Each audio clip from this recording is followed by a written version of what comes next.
برادران ملت اسلامی، السلام علیکم ورحمۃ اللہ وبرکاتہ۔ الحمد للہ وکفا وسلام علی حبیبہ المصطفیٰ، اما بعد فاعوذ باللہ من الشیطان الرجیم، بسم اللہ الرحمن الرحیم۔ فبما رحمۃ من اللہ لنت لهم ولو كنت فظا غلیظ القلب لانفضوا من حولک، صدق اللہ مولانا العظیم۔ بارگاہ رسالت معاب صلی اللہ تعالی علیہ وسلم میں درود پاک کا ہدیہ پیش کریں۔ اللہم صلی علی سیدنا و مولانا محمد معدن الجود والکرم وآلہ واصحابہ الکرام وابنہ الکریم وبارک وسلم صلاة دائمة سرمدا ابدا۔ عزیزان گرامی وقار، انسان کو اللہ تبارک و تعالیٰ نے جو خصوصیات عطا کی ہیں، اس میں خاص طور پر زبان اور بیان کی خصوصیت بہت اہم ہے۔ شیخ سعدی رحمۃ اللہ تعالی علیہ فرماتے ہیں، تا مرد سخن نہ گفتہ باشد، عیب و ہنرش نہ ہفتہ باشد۔ جب تک آدمی بات نہیں کرتا، اس کی اچھائی بھی چھپی رہتی ہے، برائی بھی چھپی رہتی ہے۔ انسان اپنے کلام سے، اپنی بات سے سمجھ میں آ جاتا ہے کہ کس کیٹیگری کا ہے، کس لیول کا ہے۔ اس کی گفتگو کے آداب اس کی حقیقت بتاتے ہیں، بلکہ یہاں تک کہ اس کے نسب کا بھی پتہ لگا لیا جاتا ہے اور اس کی تربیت کا بھی اندازہ ہو جاتا ہے۔ حضرت لقمان حکیم سے پوچھا گیا نیکی کس کا نام ہے، تو آپ نے فرمایا دو چیزیں اور بہت چھوٹی ہیں۔ نیکی دو چیزیں ہیں جو بہت چھوٹی ہیں۔ کہا کیا ہے؟ کہا کہ ملاقات میں لوگ اپنے بھائیوں سے مسکرانا اور نرم گفتگو کرنا۔ ساری نیکیوں کی جڑ ہے یہ، نرم گفتگو کرنا اور لوگوں سے خندہ پیشانی کے ساتھ مسکرا کر ملاقات کرنا۔ لیکن میرے عزیزو، یہ دو چیزیں بناوٹی تو بہت سارے لوگوں کے ساتھ آ سکتی ہیں، اخلاق تصنع جس کو کہتے ہیں، تکلف کے ساتھ بہت سارے لوگوں کے ساتھ آ سکتی ہیں، لیکن حقیقت میں جس انسان کی طبیعت میں یہ دو چیزیں ہونی چاہیے، وہ کب سمجھ میں آتی ہیں؟ اس وقت جو مولا علی کرم اللہ وجہہ الکریم نے فرمایا، کسی انسان کو اس کی حقیقت دیکھنا ہو تو غصے کے عالم میں اسے دیکھو۔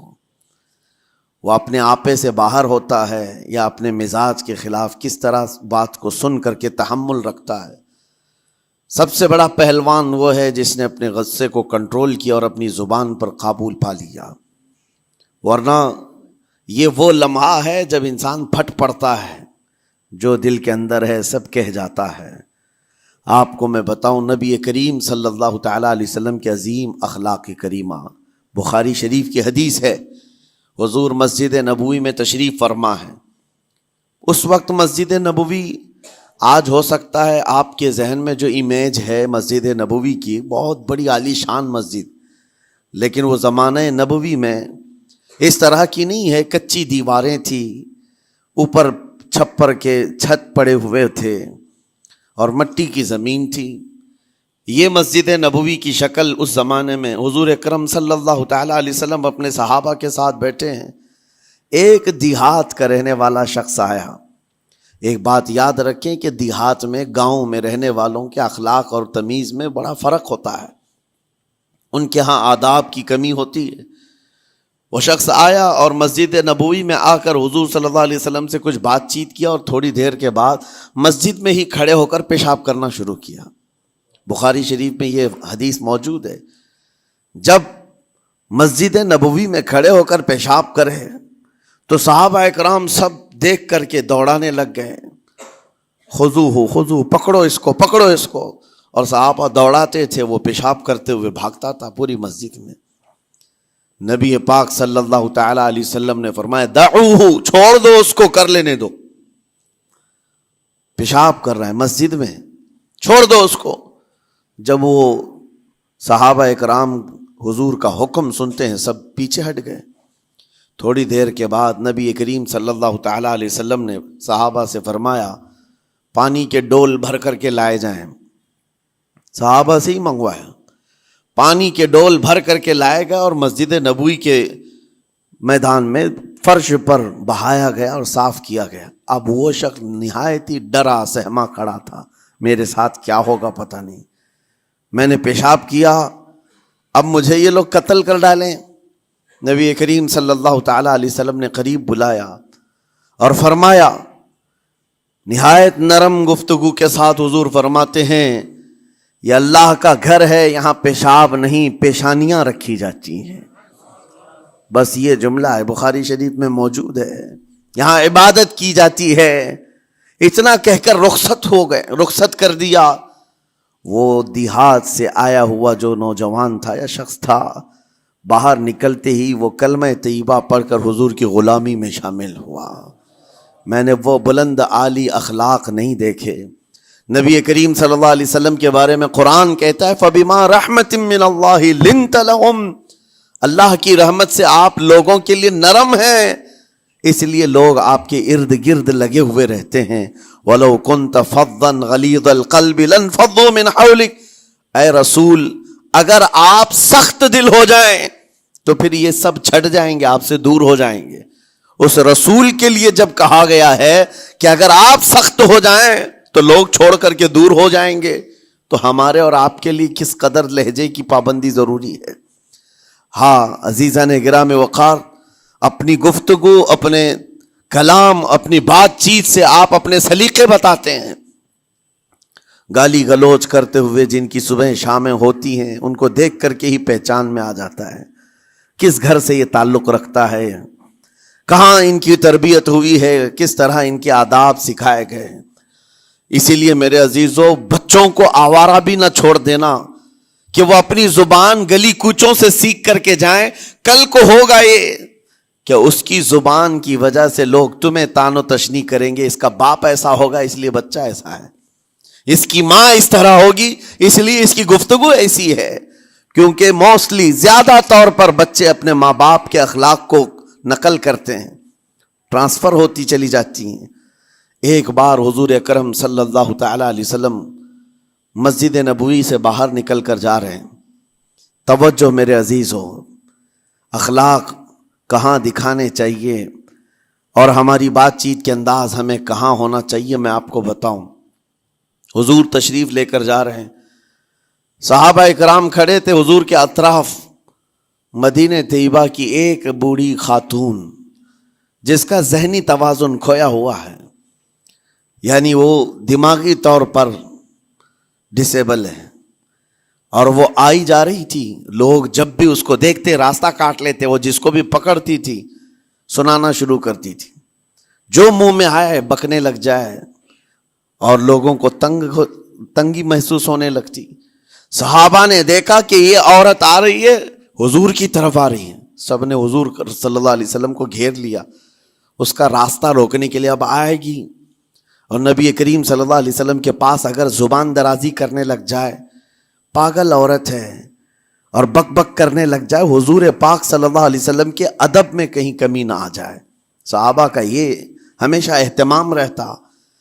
حضور اکرم صلی اللہ علیہ وسلم نے دیکھا تو صحابہ سے کہا، ہٹ جاؤ، اس کو آنے دو، ہٹ جاؤ، اس کا راستہ چھوڑ دو۔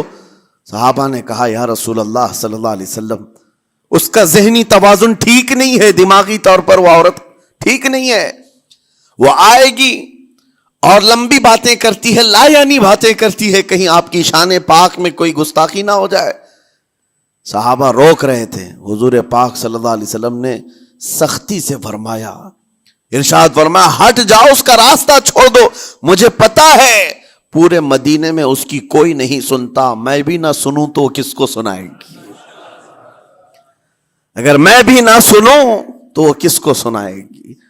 یہ میرے مصطفیٰ کریم صلی اللہ تعالیٰ علیہ وسلم کے دربار عالی جاہ کی وہ بلند اخلاق کریمانہ کی ایک مثال ہے، جس کو خود میرے آقا نے فرمایا، بعثت لأتمم مکارم الاخلاق۔ عزیزان گرامی وقار، لوگوں کے آج حالات ایسے ہیں کہ اچھے لوگوں کے ساتھ اخلاق الگ دکھائے جاتے ہیں، چھوٹے لوگوں کے ساتھ اخلاق الگ دکھائے جاتے ہیں، سٹیٹس کا آدمی ہو تو اس کے ساتھ ملنے کے طریقے الگ ہیں، اور غریب کوئی آ جائے، فقیر کوئی آ جائے تو اس سے ملنے کا انداز الگ ہو جائے. یہ نہ ہو، یہ ہم سب کے لیے نصیحت ہے. اسی ممبئی کی سرزمین پر میں آپ کو بتاؤں، ایک ماہم شریف میں بزرگ حاجی صاحب ہوا کرتے تھے، آج سے تقریباً 10-12 سال پہلے کی. وہ کئی لوگوں سے ایک سوال کرتے تھے پکڑ پکڑ کر کے کہ میرا ایک سوال ہے، آپ جواب دیں گے، میرا ایک سوال ہے. کئی علماء سے انہوں نے پوچھا، مجھ سے بھی انہوں نے، جب میں نیا تھا مصر سے پڑھ کر کے آیا تھا، میرے پاس آ کر کہا کافی سالوں سے میرے ذہن میں ایک سوال ہوتا ہے، میں آپ سے بھی پوچھنا چاہتا ہوں. کہا بتائیے کیا ہے. کہا میں حضور سرکار مجاہد ملت رحمت اللہ علیہ کا مرید ہوں. علامہ حبیب الرحمن مجاہد ملت، رئیس اعظم اڑیسہ، جن کے خدمات جلیلہ آج ہو سکتا ہے نئی جنریشن کو نہ معلوم ہو. ان کا لقب ہے مجاہد ملت، جنہوں نے سنیت کی بقا کے لیے اپنا تن من دھن سب قربان کیا تھا. وہ مجاہد ملت عظیم بزرگ ولی کامل ہے. یہ حاجی صاحب کہتے ہیں کہ میں ایک نارمل آدمی تھا، کڑیا تھا، یعنی گھر بنانے کا کام کرتا تھا. جب وہ ممبئی تشریف لاتے تو دوڑ کر کے ہر جگہ سے لوگ ملنے آتے. میں بھی گیا تھا، اور اس وقت میں جوان تھا. حضور مجاہد ملت رحمت اللہ علیہ کی بات وہ بتا رہے ہیں کہ لوگ لائن لگا کر کے مصافحہ کر رہے تھے، مل رہے تھے. جب مل رہے تھے تو پھر میرا نمبر آیا، میں ملنے کے لیے گیا. بزرگوں کے سب ہاتھ چومتے ہیں، یہ ہمارے سنیوں کے طریق ہیں. ادب، علماء ذوی الاحترام کے ہاتھوں کا بوسہ لینا یہ مستحسن ہے، یہ ہمارے آداب میں سے، معمولات اہل سنت میں سے. تو جب سب لوگ ان کے دست بوسی کر رہے تھے، ہاتھ چوم رہے تھے، میں بھی قریب گیا، اور جب میرا نمبر آیا میں ہاتھ چومنے کے لیے گیا تو انہوں نے میرا ہاتھ لے کر خود ہی چوم لیا. وہ بزرگ عالی جاہ ولی کامل جن کو دنیا مجاہد ملت کہتی ہے، میرا ہاتھ انہوں نے چوم لیا. اور میرے اندر ایسی پشیمانی تھی کہ میں کیا کروں، سمجھ میں نہیں آیا. میں ایک معمولی سا کڑیا، اور کہاں ان کا مقام، کہاں میرا. تو اس کے بعد وہ اس بے چینی میں رہتے تھے کہ ایسا کیوں کیا، ایسا کیوں کیا، کیونکہ پوچھنے کا موقع ہی نہیں ملا. ایک بزرگ تھے، انہی کے خلیفہ تھے حضور مجاہد ملت کے، انہوں نے اس کا جواب دیا. میرے عزیزو کیا بہترین جواب تھا. حضرت مجاہد ملت رحمت اللہ تعالی علیہ یہ چاہتے تھے کہ ہزاروں لوگ ہماری تعظیم کرتے ہیں تو کہیں ہمارے دماغ میں بادشاہت کا خیال نہ آئے، ہم غریب اور فقیر کا ہاتھ چوم کر اپنے نفس کی مخالفت بھی کرتے ہیں. اخلاق کریمانہ دکھانے کے لیے اسٹیٹس والوں کے ساتھ ہی نہیں، غربا فقراء کے ساتھ بھی وہ اخلاق ہوں. نبی کریم صلی اللہ تعالی علیہ وسلم کے وہ آداب آج اگر آپ اپنا لیں، بہت ساری کڑوی چیزیں ویسی ختم ہو جائیں. آج ممبئی کی سرزمین پر سب سے بڑا یہ چیلنج ہے بات کرنے میں. نوجوانوں کے تو آج پارے چڑھے ہوئے ہوتے ہیں، ان سے کوئی بھی بات کر لے، جس تیور میں یہ بات کرتے ہیں ایسا لگتا ہے کہ ابھی لڑائی ہو جائے گی، ابھی جھگڑا ہو جائے گا. اس کی عادت سی بن گئی ہے. آپ کو پتہ ہے فرمایا گیا، عربی کا قول ہے جراحت السنان لها التیام ولا یلتام ما جرح اللسان. تلوار سے، چاقو سے دیا ہوا زخم سوکھ سکتا ہے، زبان سے دیا ہوا زخم کبھی نہیں سوکھتا. زبان سے دیا ہوا زخم نہیں سوکھتا. بولنے سے پہلے 1000 بار اس بات کو خیال ہونا چاہیے کہ میں جس کو بول رہا ہوں کہیں اس کا دل چھلنی تو نہیں ہو جائے. میری زبان یہ ہوتی 50 گرام کی چھوٹی زبان ہے، لیکن بڑے بڑے لوگوں کے کلیجے چیر کر رکھتی ہے، بڑے بڑے لوگوں کے دلوں میں سوراخ کر کے رکھتی ہے، زخمی کر کے رکھتی ہے اس کا استعمال. اسی لیے روایت میں ملتا ہے کہ جب انسان صبح کرتا ہے تو سارے اعضاء، ہاتھ پیر آنکھ کان ناک، سارے اعضاء سب سے پہلے زبان سے یہ عرض کرتے ہیں، اس کی پناہ مانگتے ہیں، کہتے ہیں آج تو صحیح سلامت رہے گی تو ہم سب صحیح سلامت رہیں گے، اور اگر تو پھسل گئی تو عذاب ہم پر بھی ہوگا. زبان بولتی ہے، مار کسی اور کو پڑتی ہے، کوئی زبان کو مارتا نہیں ہے. گالی زبان دیتی ہے لیکن مار کبھی پیٹھ پہ پڑتی ہے، سر پہ پڑتی ہے، ہر جگہ پڑتی ہے. تو یہ زبان نبی کریم صلی اللہ تعالی علیہ وسلم نے ارشاد فرمایا من یضمن لی ما بین لحیتیہ وما بین، حضور پاک صلی اللہ تعالی علیہ وسلم فرماتے ہیں جس نے دو چیزوں کی ضمانت مجھے دے دی، حفاظت کی، میں اسے اضمن لہ الجنہ، میں اس کو جنت میں لے جانے کی ضمانت دیتا ہوں۔ دو چیزیں کیا ہیں؟ حضور فرماتے ہیں ایک دو جبڑوں کے بیچ میں جو موجود زبان ہے اس کی حفاظت کر لے، اور دو رانوں کے بیچ میں جو شرمگاہ ہے اس کی حفاظت کر لے۔ یہ دو چیزیں جس نے بچا لیا میں اس کو جنت میں لے جانے کی ذمہ داری دیتا ہوں، ضمانت دیتا ہوں۔ اس کا کتنا بڑا کردار ہے، یہ زبان کا کتنا بڑا کردار ہے۔ اور حضور نے ایک بار پکڑ کر کے فرمایا تھا، زبان کو پکڑ کر کے کہا تھا یہ وہ زبان ہے جو انسان کو جنت میں بھی لے جاتی ہے اور دوزخ میں بھی لے جاتی۔ کلمہ کس سے پڑھتے ہیں آپ؟ لا الہ الا اللہ، زبان ہی سے تو پڑھتے ہیں، اسی کلمے نے آپ کو جنت تک پہنچایا۔ اور کافر جو کفر کرتا ہے وہ بھی زبان سے ہی کرتا ہے، اور زبان اسے ہمیشہ کی دوزخ میں لے جاتی ہے۔ اس زبان کو چلانے سے پہلے 1000 بار سوچ لیں کہ آج لہجوں کی سختیاں بڑھتی چلی گئیں، اور آپ کو پتہ ہے قرآن پاک میں رب تعالیٰ نے یہ فرمایا وَلَا تَقُلْ لَهُمَا اُفٍّ وَلَا تَنْهَرْهُمَا، والدین کے بارے میں بچوں کو کیا کہا گیا؟ ان کو اف تک نہ کہو۔ لیکن زبان جب کھلتی ہے نا، ماں باپ کے خلاف نوجوانوں کو ہم نے دیکھا ہے گالی گلوچ کرتے ہوئے اور اتنی بری باتیں کہتے ہوئے، معاذ اللہ۔ عزیزان گرامی وقار، حضور نے تو یہ فرمایا جس نے پلٹ کر کے اپنے ماں اور باپ کو سخت لہجے میں بات کیا یا ان کی نافرمانی کی، حضور فرماتے ہیں میرا دل چاہتا ہے کہ اس کے گھر کو آگ لگا دوں، آگ لگا دوں۔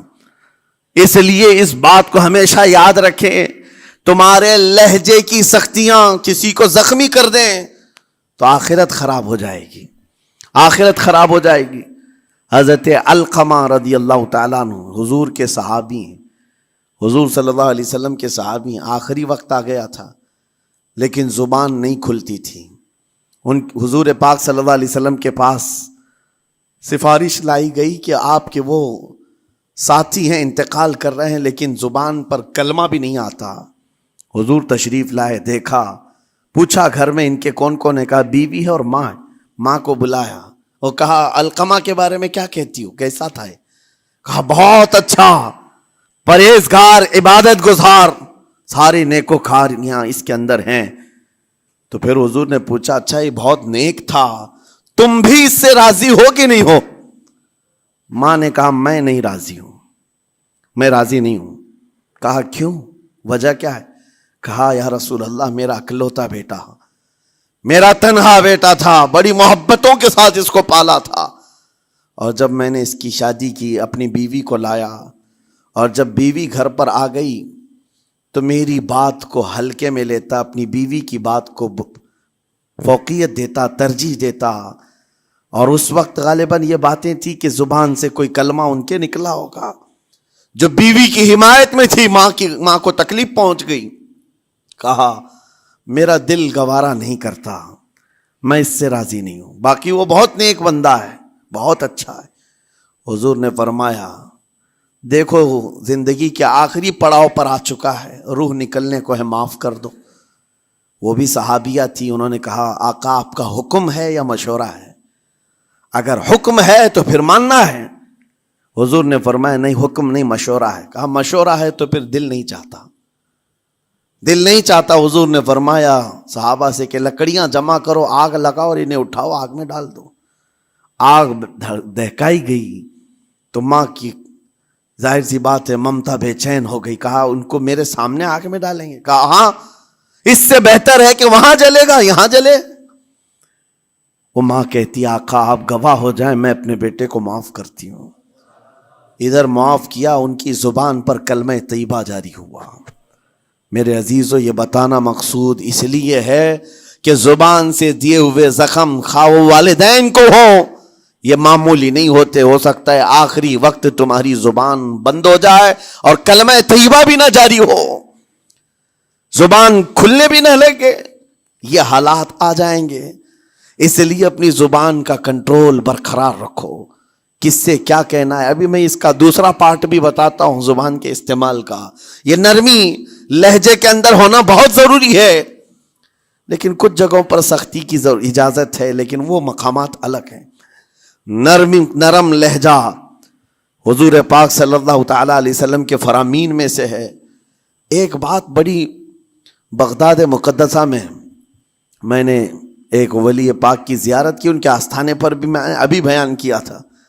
حضرت بہلول دانا مجذوب بزرگ تھے، اور بغداد کی گلیوں میں کہیں پر بھی بیٹھ جاتے تھے، اور جو جانکار تھے وہ سمجھتے تھے یہ اللہ والا بندہ ہے۔ مجذوب کس کو کہتے ہیں؟ جس کی یاد الہی میں عقل فنا ہو گئی، ختم ہو گئی، اللہ کے ذکر میں اور اللہ کی یاد میں اپنے آپ کو فنا کر دیا ہے، اس کے اوپر شریعت کا قلم نہیں۔ ظاہر سی بات ہے شریعت کے سارے احکام اس پر ہیں جس کی عقل سلامت ہے۔ عاقل ہو، بالغ ہو تو نماز فرض ہے نا، عقل ہی نہیں ہے تو وہ مجذوب ان اولیاء کو کہتے ہیں۔ لیکن ان کے بارے میں حدیث میں ہے، اللہ کے نبی نے فرمایا وہ ایسے بندے ہیں کہ اگر اللہ کو قسم دے دیں کسی بات کی، اللہ ان کی قسم پوری کرتا ہے۔ وہ بہلول دانا بیٹھے ہوئے تھے، بغداد کا ایک مشہور تاجر تھا، لیکن خستہ حال تھا، بہت نقصان اٹھا چکا تھا، خسارے میں چل رہا تھا، بزنس پورا لاس میں، اور وہ پریشان حال بہلول دانا کے پاس آیا، گڑ گڑایا، کہا کہ حضور مجھے بچا لیں، رحم کر لیں، میں تاجر ہوں، لٹ گیا ہوں، لاس میں ہوں، کچھ آپ فرما دیں، میں کیسے اس بھنور سے نکلوں؟ بہلول دانا نے دیکھا، کہا ٹھیک ہے کچھ پیسے بچے ہیں؟ کہا ہاں ہے، وہ بس اتنا سرمایہ ہے کہ مال لیتا ہوں پھر بیچ دیتا ہوں، نفع نہیں ہوتا۔ بہلول دانا نے کہا ایک کام کر، کالا کپڑا جتنا ملتا ہے سب خرید لے، پورے شہر سے کالا کپڑا جہاں جہاں مل جائے سب لے کر اسٹاک کر لے۔ کہا جی حضور آپ نے جیسا فرمایا۔ گیا، جتنا سرمایہ تھا سب لگا دیا، کالا کپڑا خرید کر ایک جگہ اسٹاک کر دیا۔ اللہ والے کا حکم تھا، لیکن ہوا یہ کہ بغداد کا معمول تھا، 8 دن گزرے نہیں تھے کہ وہاں وقت کے حاکم کا انتقال ہوا، اور جب حاکم کا انتقال ہوتا تو شہر کے جتنے بڑے لوگ ہوتے، رئیس لوگ، وہ اس کے سوگ میں، اس کے غم میں کالا کپڑا پہنتے تھے، اور کالا کپڑا سوائے اس تاجر کے کسی کے پاس نہیں تھا، اور سارے بڑے لوگ پیسوں سے اس کے پاس کالا کپڑا خریدنے آئے، یہ منہ بولے قیمت پر، جیسے تیسے جتنی قیمت پر بولے سب خرید کر لے جاتے، اور پل بھر میں ایک دن کے اندر وہ بہت بڑا کروڑ پتی بن گئے، بہت مال آ گیا۔ یہ بات یاد رکھیں، اللہ مال دیتا ہے، اس کے بعد پھر آزمائش بھی ہوتی ہے۔ مال اتنا آ گیا، اب لے کر کے مستیاں تھیں، چند دن گزرے، ظاہر سی بات ہے مال کو بڑھانے کی تمنا ہر ایک کی ہوتی ہے، کوئی یہاں پر اینڈ کرنے والا نہیں ہے دنیا میں، چاہے اس کا بزنس اربوں پر بھی پہنچ جائے، اسے آگے پہنچنا ہے۔ چند دن گزرے تھے، 8-10 دن، پھر آیا حضرت بہلول دانا کو ڈھونڈتے ہوئے، ایک جگہ میدان میں یہ مجذوب بزرگ بیٹھے مل گئے، آیا اور کہا او دیوانے بتا اب کیا خریدوں، پیسہ بہت ہے ابھی میرے پاس، بتا دیوانے اب کیا خریدوں؟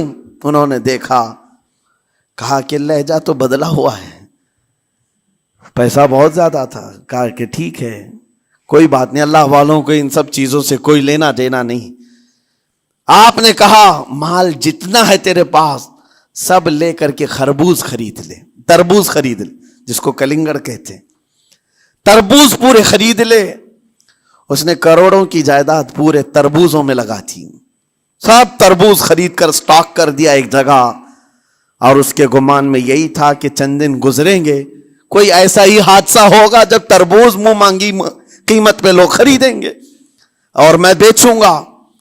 پورا مال تربوز میں لگایا، 2 دن 4 دن 6 دن 8 دن گزرے، کوئی حادثہ نہیں، ادھر تو تربوز سڑنے لگ گئے، وہ تو زیادہ دن سٹاک نہیں کیے جا سکتے، سڑن شروع ہو گئی، پھر تھوڑے دنوں کے بعد پورے کے پورے سڑ گئے، کروڑوں کا مال تربوز میں سڑ کے چلا گیا، وہ کچھ بھی نہیں سکا، کچھ نہیں کر سکا، واپس چیختا چلاتا اسی حالت میں آیا، پہلے سے بھی زیادہ بدتر حالت میں میں آ گیا ہوں، دوڑتے ہوئے آیا، حضرت بہلول دانا کو ڈھونڈتے ہوئے، کہاں ہیں؟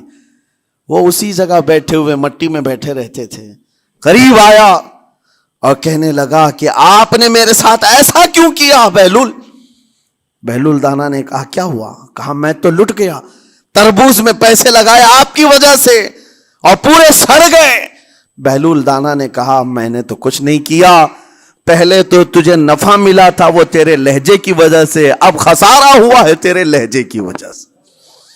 پہلے جو آیا تھا بات کرنے کے لیے اس وقت تیری تمیز الگ تھی، تیری تہذیب الگ تھی، اخلاق الگ تھی، گڑ گڑا کر کہا تھا کہ میں لٹ گیا ہوں آپ رحم کر دیں۔ دوسری بار آ کر کے کیا کہا؟ او دیوانے بتا کیا خریدوں؟ لہجہ بدل گیا تو پوری حیثیت بدل گئی۔ زبان ہماری اونچائی پر بھی لے جاتی ہے اور نیچے بھی لے آتی ہے۔ اس بات کو ہمیشہ ملحوظ رکھیں کہ اس زبان سے بہت سارے لوگ نفع بھی اٹھاتے ہیں، بہت سارے لوگوں کو نقصان بھی ہوتا ہے۔ لیکن ساتھ میں یہ بات بھی عرض کروں، نرم گفتگو کرنے کا عادی ہر ایک کو ہونا چاہیے، نرم گفتگو کرنے کا عادی ہر ایک کو ہونا چاہیے، اس کی نیکیوں کی علامت ہے، اس کے اخلاق کی علامت ہے۔ لیکن ساتھ میں امام شافعی رحمۃ اللہ تعالی علیہ نے یہ بھی فرمایا، چاہے جتنی بھی نرم طبیعت ہو انسان کی، اللہ اور اس کے رسول کے لیے غیرت ہونی چاہیے۔ اللہ اس کے رسول کے خلاف بات سنے تو پھر نرم لہجے کا استعمال نہ کرے، پھر وہ بزدلی کہلائے گی، وہ بزدلی کہلائے گی۔ آج میں ایک بات یہ بھی بتا دوں، بہت سارے لوگ یہ سمجھتے بھی ہیں، ابھی چند دن قبل میں ماررہ مطہرہ میں بیان کیا اخلاق کے، اولیاء اکرام کے مذہب و مسلک پر، اور پچھلے 15 سالوں سے میں نے بہت سارے خطابات کیے ہیں اخلاق پر، معاشرے کی برائیوں پر، لیکن ابھی چونکہ چند دنوں میں جلسے پروگرام بہت سارے ہو گئے اور عظمت ناموس رسالت پر زیادہ گفتگو ہونے لگی تو لوگوں میں ایک امیج الگ بیٹھی ہوئی ہے۔ اور ابھی ہم نے اخلاق حسنہ پر گفتگو کیا کی 8 دن پہلے، ایک بزرگ نے مجھ سے پوچھا ایسی بھی تقریر کرتے ہیں آپ ایسی بھی تقریر کرتے ہیں، یعنی نرم گفتگو بھی کرتے ہیں؟ مطلب یہ ہے کہ ہماری امیج ایسی بنا کر رکھیں کہ ہم ہر وقت چلاتے ہی رہتے ہیں، ہر وقت للکارتے ہی رہتے ہیں۔ میرے عزیزوں، میں یہاں پیغام دینا چاہتا ہوں، ہم قرآن کے اس آیت پر عمل کرنا چاہتے ہیں جو مولا نے فرمایا اشداء علی الکفار رحماء بینہم، مومنین کی شان ہے، صحابہ کی شان ہے، وہ کافروں پر سخت ہوا کرتے ہیں اور مومنوں کے لیے نرم دل ہوا کرتے ہیں۔ زبان کی نرمی ایمان والوں کے لیے ہے، زبان کی نرمی محبت مصطفیٰ کے لیے ہے، عاشقان مصطفیٰ کے لیے ہے، ساتھ میں زبان کی سختی کفار و مشرکین کے لیے ہے، گستاخان رسول کے لیے ہے۔ اور اگر یہ چیز نہیں آئی تو پھر آپ سمجھ لیں نیک اس وقت نہیں کہلائے گا آدمی۔ بعض لوگوں کو ایسا لگتا ہے نرم بات کرنا چاہیے، نرم گفتگو، بالکل صحیح ہے، یہ اخلاق ہے، لیکن اگر ایسے مقامات پر جہاں تمہارے نبی کو کوئی گالی دے رہا ہو، رب کی شان میں کوئی بھونک رہا ہو، اس وقت تم کہو کہ اخلاق ہے، نرم بات کرنا چاہیے، یہ بے غیرتی ہے، یہ بے غیرتی ہے۔ تمہاری بیوی کو اگر تمہارے سامنے کوئی چھو دے اور اس کے بعد تم ہنس کر کے اس سے کہو ٹھیک ہے جائیے صاحب، آپ کو کہا جائے گا بے غیرت آدمی، بے غیرت آدمی ہے۔ انسان کو اپنی بیوی، اپنی بیٹی، اپنی ماں پر بھی غیرت ہوتی ہے، وہ سنتا نہیں ہے، یہ پیدائشی ہے، فطرت ہے انسان کی۔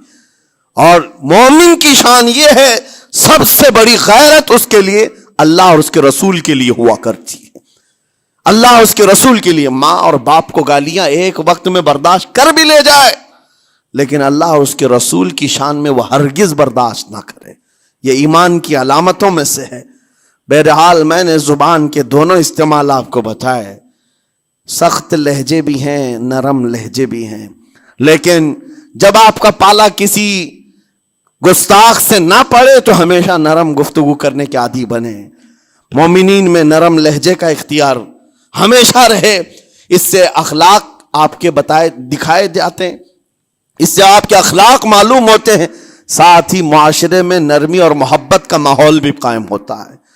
ڈانٹنے کے طریقے بھی میں آپ کو بتاؤں، میرے والد اگرامی فرمایا کرتے تھے، حضور حافظ ملت رحمت اللہ علیہ جو الجامعۃ الاشرفیہ مبارک پور کے بانی ہیں اور بڑے محدث جنہوں نے ایک نہیں ہزاروں عالم پیدا کیے. اس ہندوستان کی بات کر رہا ہوں.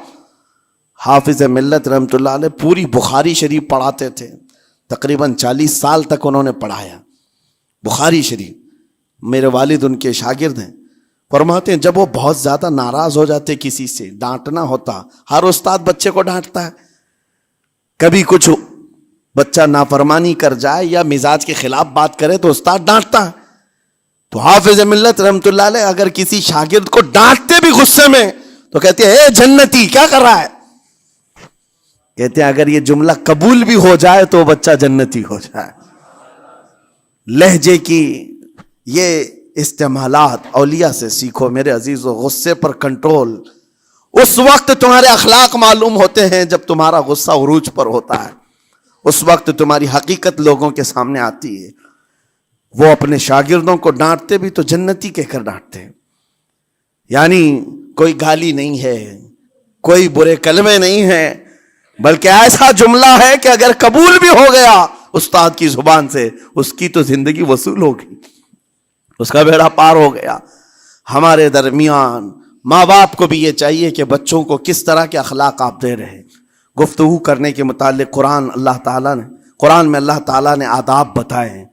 جب آپ گھروں کے اندر موجود ہوں تو بچوں کے سامنے کس طرح کی گفتگو کیا کریں گے, کیسی بات کریں گے. شوہر اور بیوی جس طرح کی باتیں کر رہے ہیں بچے کے دماغ میں وہ پورا کا پورا چھپتا ہے, ٹرانسفر ہوتا ہے. اسی لیے کہا گیا ایڈلٹ گفتگو کبھی بھی بچوں کے درمیان نہیں کی جائے گی. جو میچورٹی میں نہیں ہے ان بچوں کے سامنے ماں اور باپ بیٹھ کر کے کلام بھی نہ کریں, بات نہ کریں. معاشرہ تو آج ایسا ہے سب پوری فیملی لے کر کے بیٹھے ہوئے ہیں اور حد تو یہ ہے کہ گندی فلمیں سامنے لگی ہوئی رہتی ہیں. وہ کیسے بچا پاؤ گے؟